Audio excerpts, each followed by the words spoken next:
The journey to the Hound's Tourney had been a grand affair, with Sansa riding in a litter alongside Ser Mordain and her companion, Jane Poole. The sheer magnificence of the event stole Sansa's breath away, particularly the sight of the knights.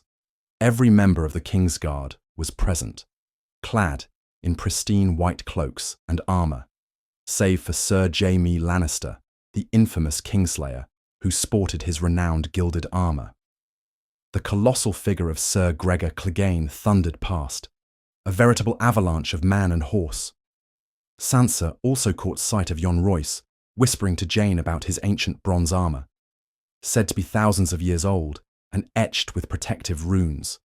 Ser Mordain then drew their attention to Lord Jason Mallister, distinguished by his eagle-winged helmet and silver-chased indigo armour.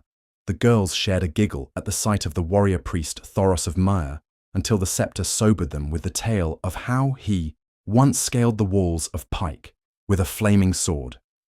Though initially unnerved by the dark-skinned Jalabar Ho, Jane's spirits soared upon seeing Lord Beric Dondarrion, declaring herself ready for marriage on the spot.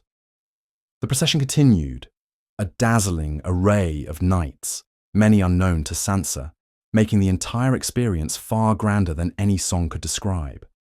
They observed the tourney from a place of honour.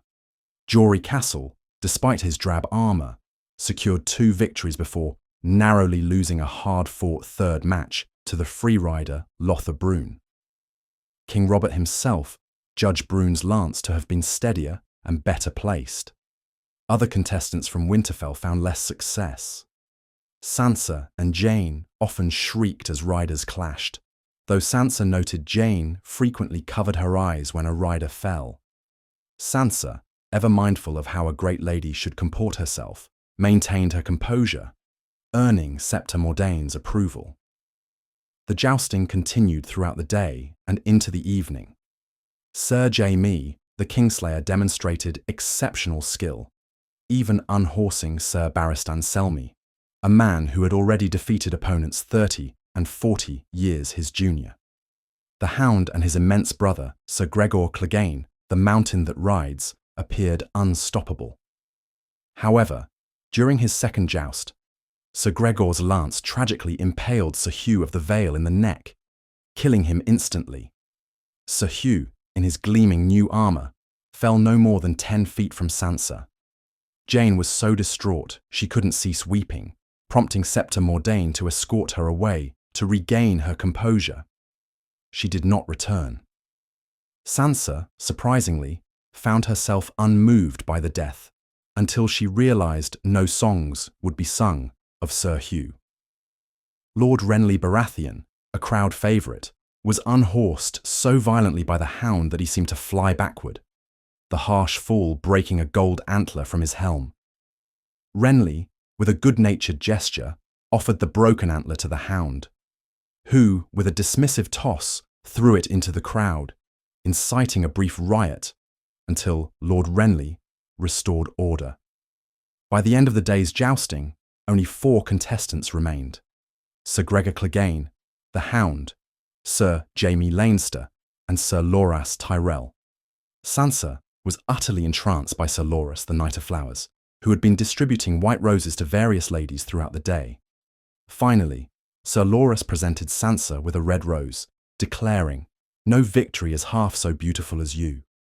Sansa remained mesmerised for a considerable time, until she noticed Lord Petyr Baelish above her. He remarked on her resemblance to her mother, touched her cheek, and then departed. The king then announced that the remaining 3 jousts would be held the following day. Later, at the feast, Prince Joffrey sat beside Sansa. There had been a strained silence between them since the skirmish on the King's Road. Sansa recalled her initial hatred for Joffrey after Lady's death, but she had since rationalised that the blame lay with Queens Cersei and Arya. Now Joffrey was the epitome of courtesy, complimenting her by stating that Sir Loras possessed a keen eye for beauty. Sansa inquired if Sir Loras would win, but Joffrey confidently replied that either his uncle or his Hound would defeat him, and one day he would defeat them all. he filled her cup with wine, prompting Sansa to glance at Septa Mordain. But when Joffrey extended the same courtesy to the scepter, Sansa gratefully thanked him.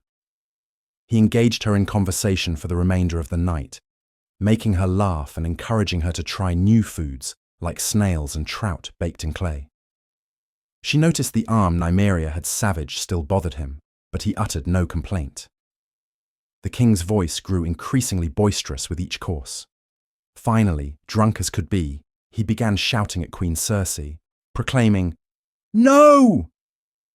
You do not tell me what to do, woman. I am king here. Do you understand?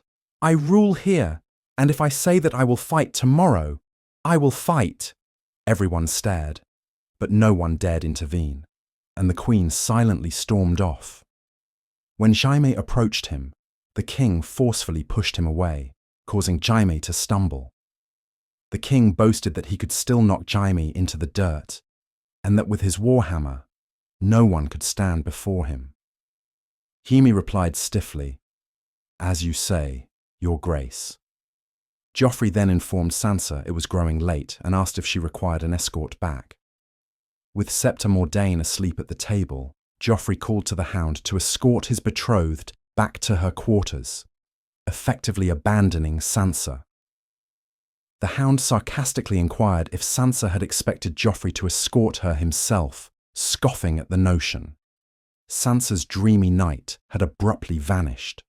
She was discomfited by the idea of the Hound taking her back to the apartments, but was unable to rouse Septa Mordain.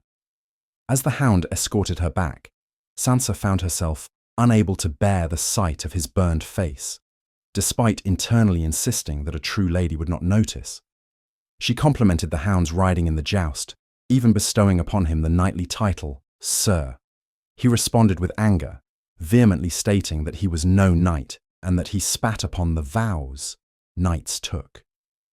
He then told her that his brother was a knight and mockingly asked if he fulfilled her naive expectations. Sansa, at a loss for words, could only reply that no one could withstand Sir Gregor. The Hound merely laughed, remarking that Sansa's scepter had taught her well. She was merely a pretty little bird reciting the words they had instilled in her. When Sansa confessed that he was frightening her, the scarred man only continued his chilling tale, insisting that during the tourney, his brother had noticed Sir Hugh's improperly fastened gorget and deliberately allowed his lance to ride up and kill him. The Hound then forced Sansa to look at his burned face. As she began to cry, the Hound recounted the horrifying story of how his brother, Gregor, had burned his face when he was 6 years old, all for stealing a toy knight. The toy had been insignificant to Gregor, who was already a 6-foot-tall squire. He had lifted Sandor bodily and pressed his face into a brazier. 4 years later, they had anointed Gregor with the 7 oils, and after he recited his vows, he was called Ser Gregor. Sansa now felt a profound sadness for the Hound, and her fear of him dissipated. A long silence ensued, and finally, she gently touched the Hound and assured him that his brother was no true knight. They travelled the rest of the way in silence. When he finally delivered her to the corridor outside her bedchamber, Sansa thanked him. The Hound's only reply was a stark warning: keep the story about his face a secret, or he would kill her. If you enjoyed hearing this story, please make sure to like this video and subscribe to my YouTube channel for more.